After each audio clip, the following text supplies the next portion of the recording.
Oke, kalian boleh tolong di mute aja ya. Kalian semuanya di mute, kameranya dimatikan aja. Ini sudah sholat maghrib semua ya. Ada yang belum sholat?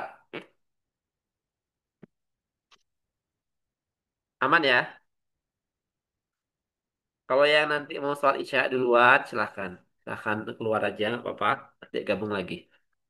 Oke, kita mulai pembahasan kita. Tadi kalian sudah mengerjakan soal-soal terkait keanekaragaman hayati ya.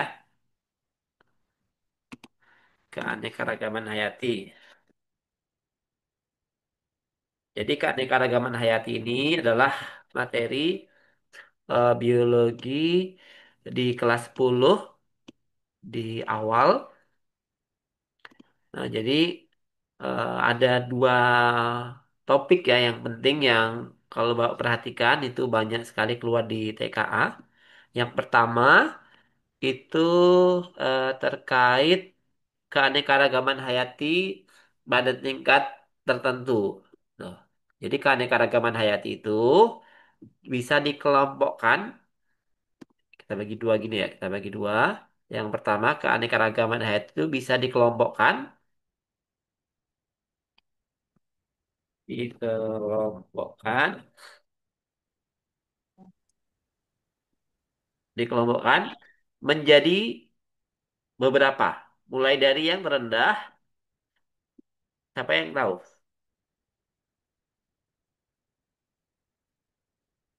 Yang pertama adalah keanekaragaman hayati tingkat gen. Ingat nggak? Udah lupa? Ini tulisan Bapak terbaca nggak ini? Terbaca nggak ini? Terlalu kecil atau terlalu besar? Aman Baca, ya? Pak. Aman ya? Baca Oke. aman. Jadi keanekaragaman hayati itu dikelompokkan menjadi beberapa. Yang pertama, itu tingkatan yang paling rendah itu tingkat gen. Tingkat gen ini adalah keragaman pada spesies yang sama. Tuh. Kalau tadi contohnya itu pada soal yang bergambar. Ah ini bentar ya. Bapak share screen dulu. Bentar, bentar. Share.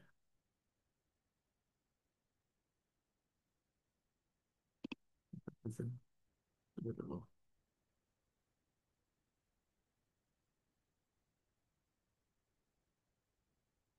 Tadi yang ada gambar bunga tahu nggak? Ini bapak nggak bisa ini nggak bisa apa? Ah ini dia. Terlihat nggak? Kekecilan. Terlihat, Kekecilan, Pak. Kecilan, kecilan. Dan. terlihat Pak. Nah ini tadi ada kan soal yang ini ada kan? Ada Pak. Nah ini menunjukkan di bunga apa ya ini? Bunga mawar ya? Bunga mawar ya, bener. Bunga mawar ini sama-sama spesiesnya bunga mawar, tapi dia ada beragam jenis warna bunganya. Tapi bukan berarti ini bunga yang berbeda. Jadi masih bunga mawar yang sama. Ciri dari apa namanya spesies yang sama, siapa yang ingat? Ciri bahwasanya dia merupakan spesies yang masih sama. Cirinya adalah dia mampu melakukan apa ya? Apa ya? Dia mampu menghasilkan keturunan yang fertil, ya. Artinya dia bisa melakukan perkawinan. Ini kalau disilakan keduanya, ini tentu menghasilkan keturunan, ya kan? Nah, artinya ini adalah keanekaragaman pada tingkat gen, ya. Itu yang pertama. Yang kedua, supaya supaya lebih jelas ya. Yang kedua, keanekaragaman itu adalah pada tingkat siapa yang tahu? Hai. Apa? Spesies Iya, jenis. ya, benar.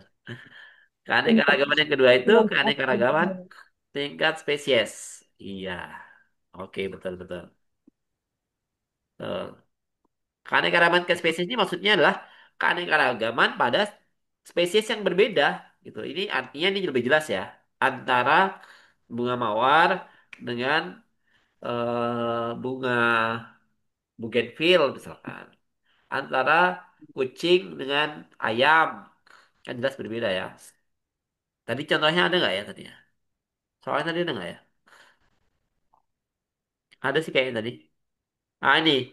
Tadi soalnya kucing, singa, harimau menunjukkan keanekaragaman hayati pada tingkat spesies.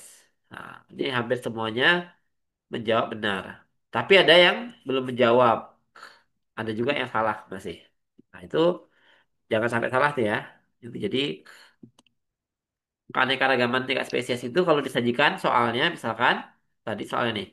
Kucing, singa, harimau menunjukkan keanekaragaman hayati pada tingkat. Nah, itu jelas jawabannya adalah tingkat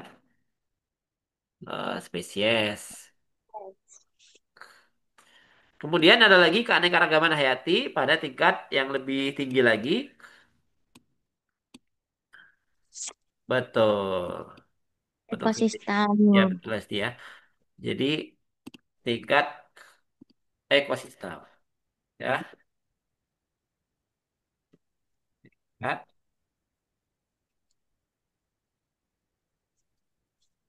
sistem. Tapi ini tadi soalnya nggak ada ya. Tapi kita cukup tahu aja lah bahwasanya di antara apa berbagai ekosistem tentu berbeda. Baik faktor, ada dua faktor nih di ekosistem penyusunnya. Penyusun ekosistem itu harus ada dua faktor. Faktor apa aja? Faktor abiotik dan anabiotik. Iya, betul ya. Betul, betul, betul. Jadi ada faktor Biotik dan abiotik. biotik dan abiotik. Abiotik. Nah, ya, jadi keduanya tentu berbeda, beragam ya, berbeda. Maksudnya berbeda ekosistem, komponen biotik dan abiotiknya tentu berbeda. Jadi kalau disajikan gambar nanti misalkan ada gambar sungai, gambar danau, gambar hutan, nah itu berarti ditanya misalkan itu keragaman tingkat apa? Tentu itu keragaman tingkat ekosistem. Ya, pada yang paling penting juga ini keragaman itu yang sering ditanyakan kemungkinan tiga ini. Jadi harus tahu ya. Keanekaragaman hayati itu ada tingkat gen, spesies, dan tingkat ekosistem. Kemudian tadi yang juga ada di soal yang kemungkinan juga akan keluar itu adalah keanekaragaman hayati di Indonesia, gitu kan? Keanekaragaman hayati di Indonesia itu dikelompokkan baik flora maupun faunanya menjadi tiga wilayah ya. Ya, pembagiannya itu berdasarkan garis apa? Garis Wallace dan garis Weber ya. Garis Wallace itu membatasi wilayah mana nih bentar ya. Di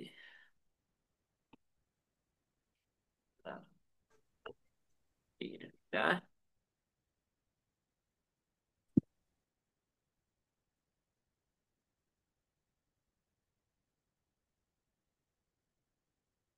ada Indonesia bagian barat. Ini adalah Oriental atau Oriental. Ada lagi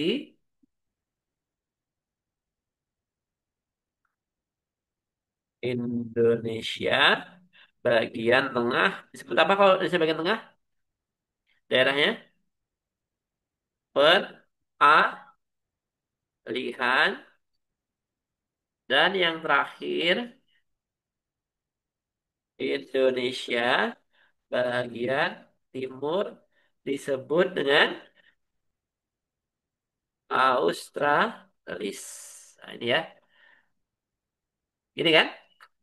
Jadi ada 3 wilayah di Indonesia dari persebaran keanekaragaman hayatinya. Ada wilayah Indonesia bagian barat, ini terdiri dari apa namanya? eh bentar, bentar. Dari Sumatera, kemudian Kalimantan dan Jawa, gitu kan? Ini di bagian Indonesia bagian barat atau orientalis atau Asia ya. Ini satwa-satwanya itu eh, dekat dengan bagian benua Asia. Yang kedua, Indonesia bagian tengah atau peralihan ini di wilayah bagian Sulawesi dan Nusa Tenggara ini. Yang kedua ya. Ini di wilayah Sulawesi dan Nusa Tenggara. Nah, ini adalah Indonesia peralihan. Dan yang Australis, apa kira-kira?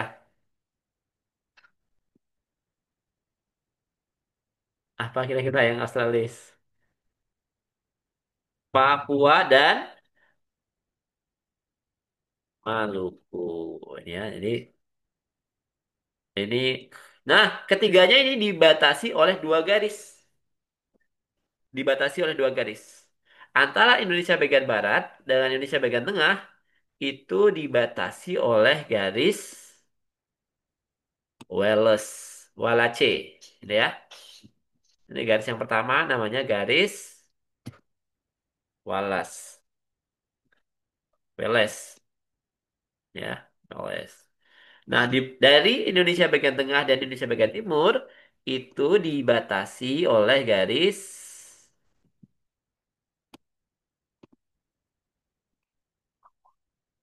Weber.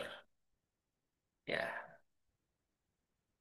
tadi ada beberapa soal tadi ya, kita cek coba.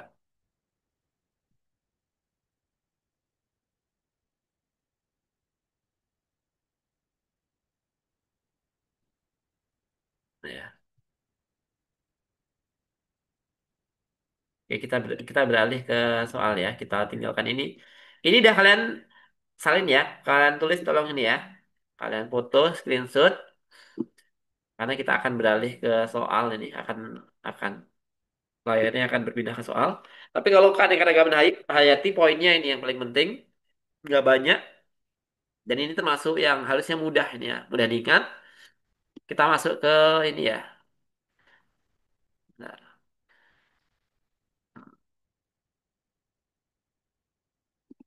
ini.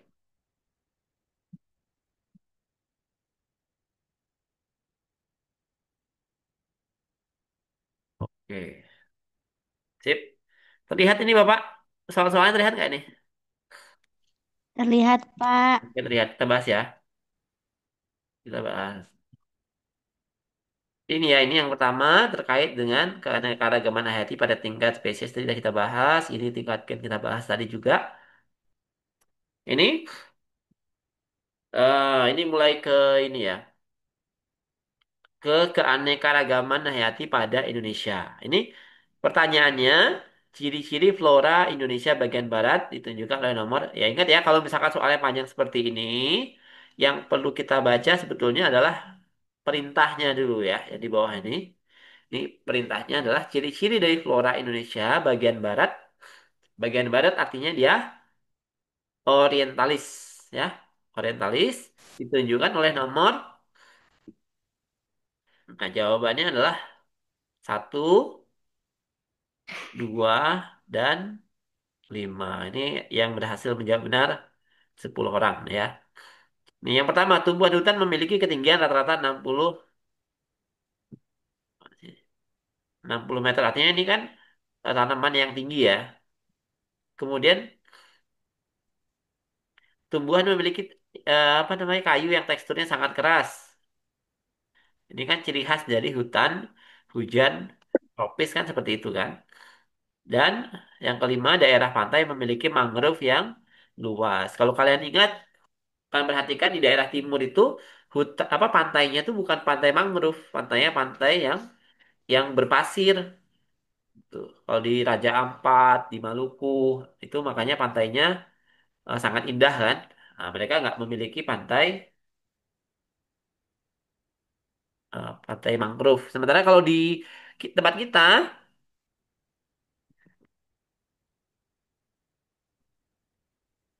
kalau di daerah Sumatera, itu di pantai timurnya seperti kita nih di Riau nih. Nah, kita kan pantainya itu pantai mangrove ya. Nah, pantai mangrove itu adalah bakau tanamannya kan yang didominasi oleh bakau. Itu. Kalau yang nomor tiga, nih, hutan memiliki jenis tanaman yang homogen? Tentu enggak ya. Homogen ini kan bukan ciri dari hutan yang di daerah tropis, enggak. Nah, ini di daerah subtropis. Atau kalaupun ada di daerah tropis, ini biasanya di daerah yang tinggi, di pegunungan. Homogen artinya tanamannya hanya satu jenis yang mendominasi. Contohnya hutan pinus, gitu kan. Kalau kalian pergi ke gunung, itu pohonnya itu homogen. Cuma satu jenis yang mendominasi yaitu pinus. Nah, itu kan. Tapi kalau di sebagian besar hutan yang ada di Sumatera, di Kalimantan, di Jawa kan nggak homogen. Heterogen. Jadi salah yang ketiga ya. Yang keempat, nah ini tumbuhan pinus dan cemara mendominasi sama ini ya. Artinya enggak. Enggak ada. Justru ya Indonesia ini terkenal dengan daerah yang kaya akan biodiversity, keragaman apa namanya tumbuhan maupun hewannya. Ya, jadi jawabannya itu ya. Jangan salah lagi nih. Satu, dua, dan lima yang benar. Kemudian nomor empat. Bioma merupakan ekosistem yang luas dan besar yang dapat dibedakan menjadi dan seterusnya. Ini pertanyaannya adalah manakah yang merupakan karakteristik bioma gurun? Ya, yang ditanya adalah ciri khas dari gurun, gitu kan? Nah, ini yang pertama, curah hujan tinggi, suhu hangat. Nggak mungkin ya. Kalau curah hujannya tinggi, suhunya hangat, ini pasti daerah tropis, hujan tropis, di daerah tropis nih. Nggak mungkin kan? Nah, kalau di gurun itu curah hujannya sangat rendah. Ini kan yang B, tentu benar ini curah hujan rendah dengan evaporasi yang melebihi tinggi dari porositas. Evaporasi ini laju penguapannya lebih tinggi daripada laju air yang tersimpan di dalam tanahnya. Ini jelas ini laju penguapannya tinggi karena apa? Karena ya suhunya tinggi, curah hujannya rendah. Kemudian tanahnya juga pasir, nggak bisa menahan air dalam jumlah yang banyak. Kemudian yang C, tumbuhan memiliki lapisan kutikula tebal, akar yang panjang dan daun yang tereduksi. Nah, ini benar ya. Tujuannya tumbuhan-tumbuhan di gurun itu memiliki kutikula tebal adalah untuk mengurangi laju apa? Siapa yang tahu? Kenapa tanaman di gurun itu memiliki kutikula yang tebal? Bagian luar tubuhnya itu seperti ada zat lilinnya.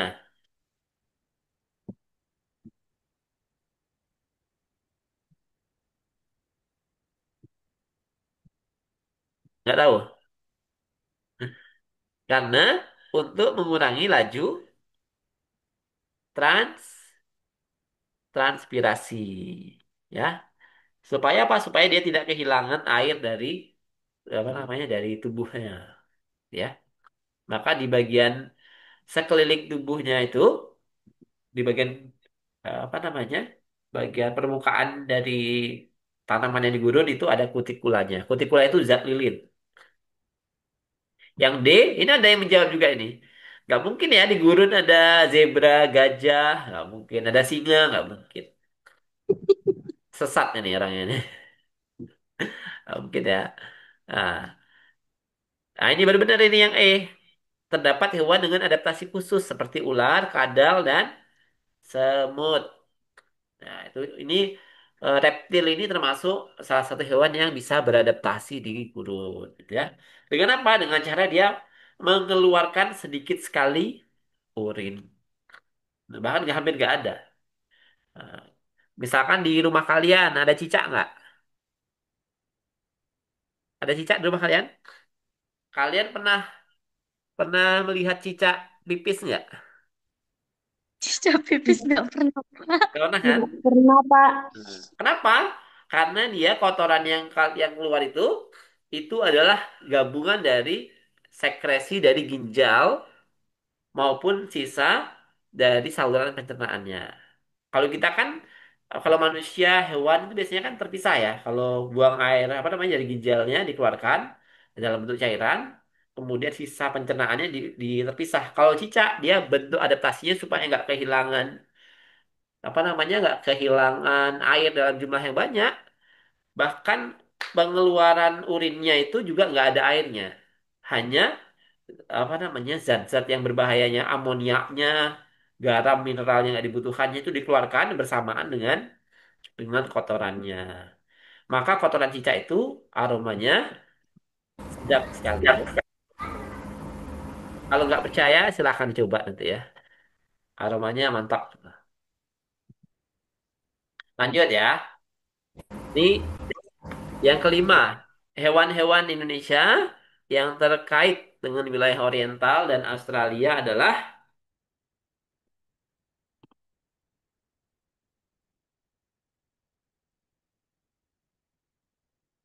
ini ya, jawabannya jelas ya. Yang paling kuat karakternya di apa namanya di wilayah barat tentu orang hutan yang khas ya, nggak ada di tempat lain. Bahkan di belahan dunia lain juga nggak ada. Orang hutan kan spesies endemik di Indonesia, utamanya di Kalimantan. Nah, di burung cendrawasih juga, burung cendrawasih ini juga khas dari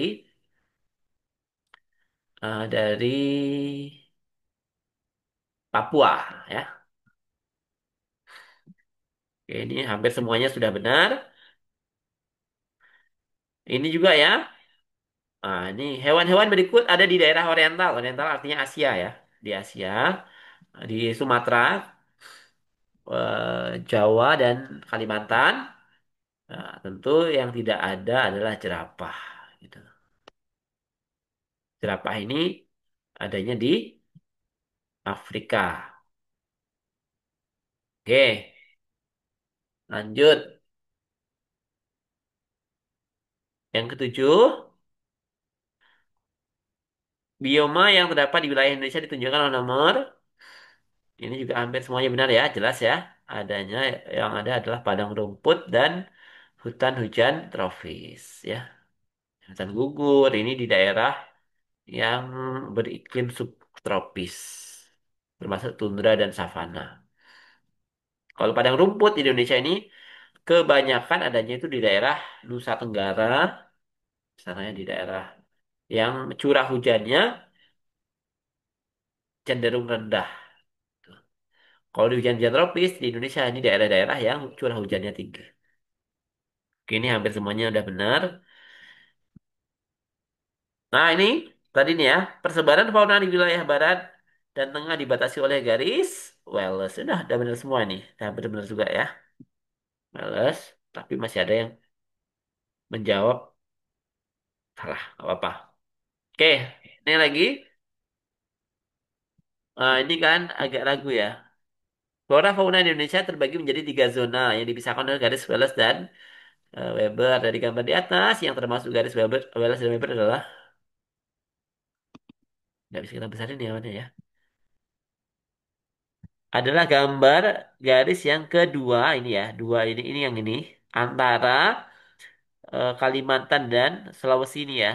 Nah, ini dan garis keempat ini yang memisahkan antara Sulawesi dan Maluku ini. Jadi bukannya ini bukan garis yang kelima, bukan garis yang ketiga. Jadi garis yang kedua ini ya, yang memisahkan Kalimantan dan Sulawesi dan yang memisahkan antara apa namanya?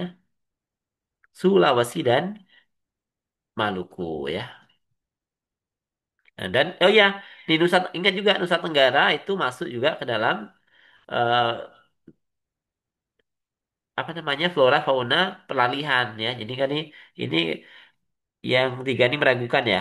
Nah, ini tapi yang menjadi patokan juga selain dari Sulawesi ada juga Nusa Tenggara itu masuk dalam zona peralihan. Oke. Yang terakhir nomor 10 Berdasarkan nama pulau tersebut, manakah yang termasuk daerah persebaran fauna peralihan? Ini kok nggak terlihat jawabannya. Yang menjawab, wah ini. Oke, yang menjawab ini hampir semuanya benar ya. Satu, 4, dan 5 nih. Sulawesi, Nusa Tenggara, dan Maluku ya. Kalau Sumatera tentu apa namanya? Oriental ya. Kalimantan juga Oriental. Madura juga termasuk bagian dari Jawa Oriental ya. Oke, untuk yang sesi pertama ini ada yang ditanyakan terkait keanekaragaman hayati.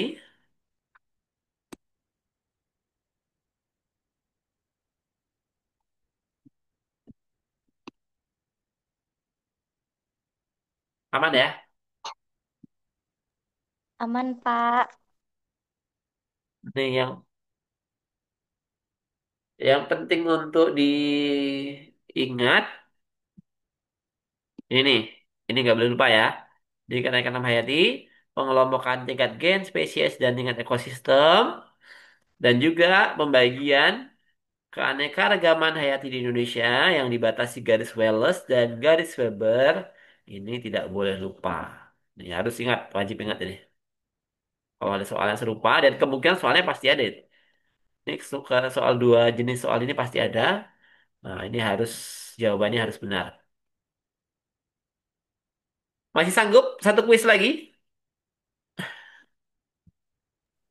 Insya Allah sanggup, Pak. Oke, ini ya Pak kasih kuis berikutnya ya.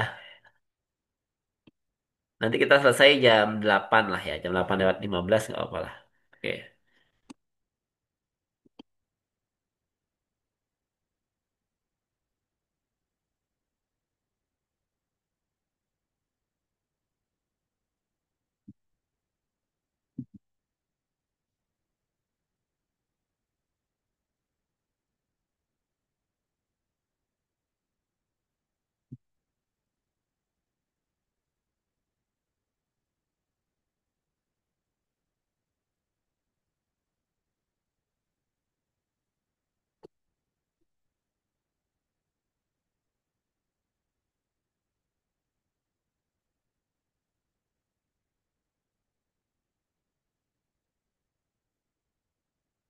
Oke, nanti silakan ditunggu ya. Nanti Bapak share linknya. Bapak tutup dulu Zoom-nya. Kalian buka WA-nya, nanti Bapak kasih link di mana kalian harus kerjakan quizzes berikutnya. Oke, Pak.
1 menit lagi.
Oke, kita bahas sedikit ya.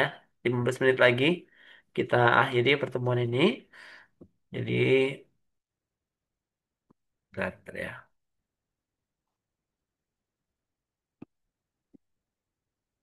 Ya.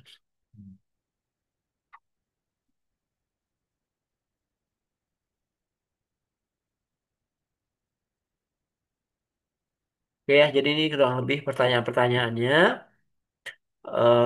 Ini terkait dengan masih di kelas 10 di awal-awal tentang klasifikasi makhluk hidup. Ya, kita ingat ketika kita belajar klasifikasi makhluk hidup supaya kita mudah mengingatnya, itu kita harus mengetahui dasar pengelompokan makhluk hidup. Dari awalnya 2 kingdom, kemudian menjadi 3 kingdom, menjadi 4 kingdom, menjadi 5 kingdom. Nah, itu kita harus harus ini ya, harus tahu dasar pengelompokannya. Ini yang pertama, eh, klasifikasi makhluk hidup itu terbagi menjadi dua, yaitu animalia dan plantae. Itu pengelompokannya adalah berdasarkan ini ya, ya ini benar, memiliki dinding sel, ya. Benar dia klorofil menjadi pembeda, tapi dulunya enggak. Bahkan itu bukan menjadi dasar yang utama ya. Artinya plantae itu memiliki dinding sel yang dengan dia punya dinding sel ada konsekuensinya. Konsekuensinya plantae atau tumbuhan itu tidak dapat bergerak secara aktif atau secara bebas sebagaimana hewan. Walaupun tumbuhan juga bergerak, tapi pergerakannya terbatas ya. Jadi ini benar. Kemudian ini, nah ini pengelompokan 4 kingdom itu. Nah, jadi kalau runtutannya setelah 2 kingdom ditemukan kingdom yang ketiga. Kingdom yang ketiga itu adalah kingdom fungi, gitu kan? Kingdom jamur. Kenapa dipisahkan fungi dari plantae? Kenapa fungi dipisahkan dari tumbuhan? Itu eh, karena fungi tidak memiliki klorofil, gitu ya. Jadi pertama itu, yang pertama tadi ada mana tadi? Yang pertama ada ini ada plantae, ada mana nih? Animalia. Kemudian ada fungi, kemudian ada protista, ada nanti mungkin kemudian muncul kingdom Monera ya.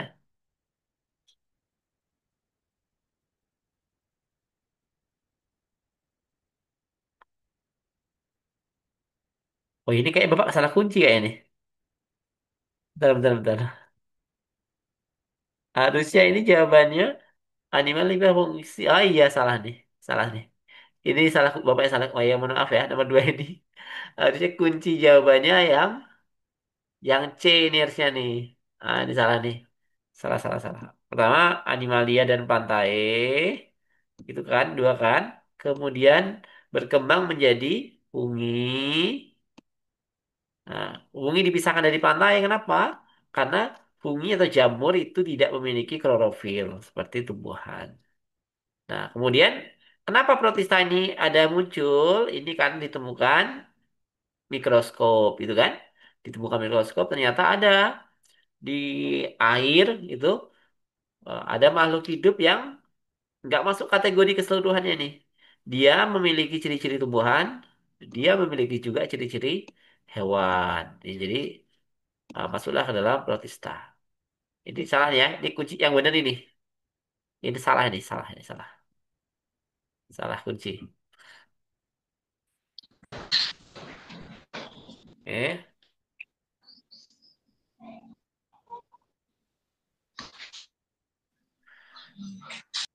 Urutan tingkatan kingdom yang tertinggi sampai terendah. Nah, mengingatnya pakai jembatan keledai aja. Calf of Goose. Iya. Nih. Tapi terserah kalian pakai apa. Kalau apa sukanya gini. Calf of Goose. Kalian boleh pakai yang lain apa aja boleh. Nih. Calf of Goose. Gitu ya. Nih. Calf of Goose. Kingdom, Phylum, kelas, ordo, family, genus, spesies.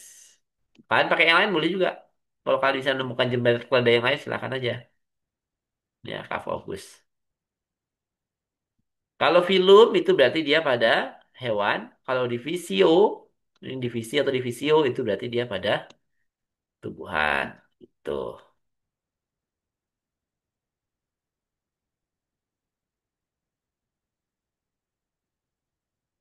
Nomor 4, ini ciri gamak jelas ya. Peka terhadap rangsangan. Wes, mantap terus semua.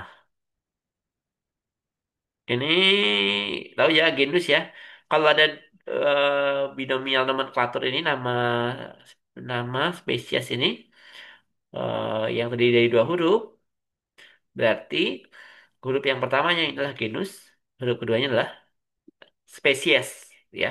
Tadi tingkatannya itu tadi nih, nah, tingkatan terakhirnya. Yang dituliskan dalam nama spesies itu adalah nama genus dan nama spesiesnya. Nih.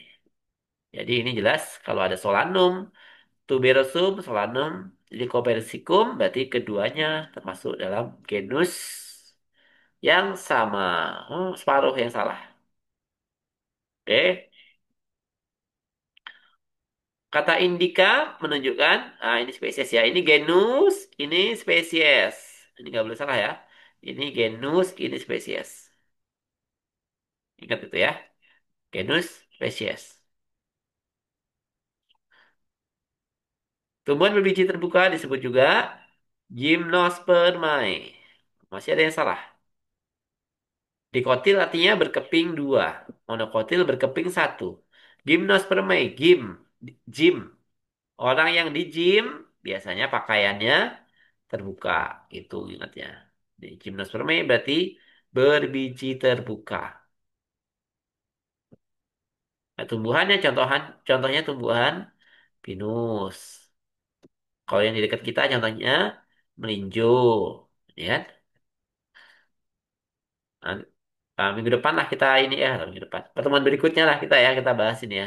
Klasifikasi ini lebih dalam lagi. Ini kita baca sekilas saja. Jadi klasifikasi ini juga apa namanya salah satu konsep yang penting ya dalam biologi. Ini nggak boleh salah nih. Kapan? Nah, ini udah hampir benar semua. Oke, nggak masalah. Berarti ya. Ini berarti primata, gorila, orangutan, simpanse. Oke. Ilmu yang mempelajari klasifikasi makhluk hidup disebut taksonomi ya. Tuh. Botani berarti ya biologi untuk pertanian. Zoologi hewan, zoo, hewan. Genetika, ya berarti ini berkaitan dengan pewarisan materi genetik. Nah, jelas lah ini ya. Ilmu yang mempelajari biologi tentang klasifikasi itu taksonomi. Nah, ini tadi udah dibahas ya binomial nomenklatur. Nama yang genus dan spesies itu cara penulisannya itu adalah binomial nomenklatur. Ini juga kenapa bisa salah ini? Ini ayam tentu termasuk dalam Aves ya. Kalau secara umum Pak, hewan itu terbagi menjadi dua kan, invertebrata dan vertebrata. Hewan yang tidak bertulang belakang dan hewan yang bertulang belakang. Nah, ini termasuk bertulang belakang, tapi kelompok apa? Kelompok Aves. Kan ada satu nih yang nggak ada nih. Dari vertebrata ada satu lagi vertebrata yang hilang. Siapa yang tahu? Yaitu bagian yang Pisces. Kan dia param kan? Param. Param. Pisces, amfibi, reptil, aves, mamalia. Ya, ya. Nah, ini pertemuan berikutnya lah kita bahas ya ini ya terkait hewan, tumbuhan, pengelompokannya, apa saja pembagiannya. Ini jelas ya fungi ya jamur. Oke. Nah, ini juga harusnya jelas. Dinding sel, fotosintesis tentu pantai. Ini wah hebat ini luar biasa ya bisa bisa berhasil jawabannya. Nah, lumba-lumba kita tahu lumba-lumba itu adalah bukan ikan, bukan Pisces, adalah mamalia. Nah, tinggal ditelusuri aja. Kalau dia mamalia, berarti di ujungnya pasti 5A. Udah, ketemulah dia ini. Tengok aja dia di mana. Kita tahu kan lumba-lumba itu mamalia, pasti endingnya 5A. Kalau 5B berarti reptil. Kan itu kan enggak ya. Kalau 4A, mana 4A-nya? 4A berarti Aves. Dia bukan kan bukan Aves ya. Lumba-lumba kan nggak bisa terbang. Ya, oke. Terakhir, ini hewan-hewan tersebut dikelompokkan menjadi satu taxon terendah yaitu, wah ini hebat nih bisa jawab ya. Arthropoda kaki beruas-ruas ya. Tapi lebih banyak yang salah. Nah, ini invertebrata. Tadi kan hewan terbagi menjadi dua, vertebrata dan invertebrata, gitu kan? Yang vertebrata ya yang ini bentar ya. Hewan itu pengelompokannya ada dua. Yang pertama invertebrata. Yang kedua vertebrata, itu kan? Yang invertebrata dibagi lagi menjadi pen- PC, Pak A,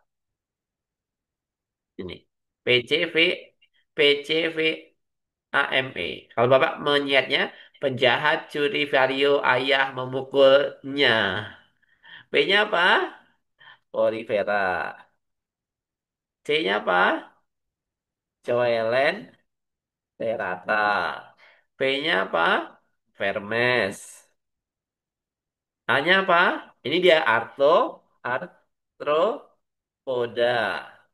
Kaki berkuku. M-nya apa? Molusca. E-nya apa? Echinodermata. Ini bisa kita bahas ya. Ini menghafalnya penjahat curi vario. Ayah memukulnya. Cari istilah yang lain juga boleh. Hewan yang berpori, hewan yang berongga, berbagai jenis cacing, hewan yang kakinya beruas-ruas, arthropoda, termasuk di antaranya ini dia nih. Ada serangga, ada berbagai jenis udang, dan sebagainya. Moluska, hewan yang bertubuh lunak, Echinodermata, hewan yang berkulit duri. Kalau vertebrata tadi, dibagi menjadi PARAM, param, Pisces, amfibi, reptil, aves, mamalia. Oke, kita cukupkan. Dah jam 20.13. Terima kasih untuk yang sudah bergabung, yang semangat untuk mempersiapkan TKA. Bentar ya. Jadi Bapak ingatkan ini kalian nggak lama lagi, cuma tinggal sebulan. Ini harus maksimal ya, harus semangat. Eh, Kalau biologi intinya sebagaimana yang sering Bapak sampaikan ya, kita harus banyak baca, banyak berlatih soal. Kalau udah waktunya singkat gini ya harus banyak berlatih soal, gitu kan? Nah, jadi untuk kedepannya kalau kalian masih semangat, nanti Bapak dampingi belajarnya. Tapi kalau kalian yang nggak semangat, ya alhamdulillah. Berarti kita cukupkan pertemuannya. Oke ya? Ada yang mau ditanyakan terakhir sebelum kita Bapak akhiri untuk hari ini? Terutama terkait apa namanya keanekaragaman hayati ya. Kalau yang kedua tadi yang klasifikasi makhluk hidup kita bahasnya untuk pertemuan berikutnya aja. Ada? Tidak ada? Udah, Pak. Nggak ada ya? Oke, sampai jumpa di kesempatan yang lain. Wassalamualaikum warahmatullahi wabarakatuh.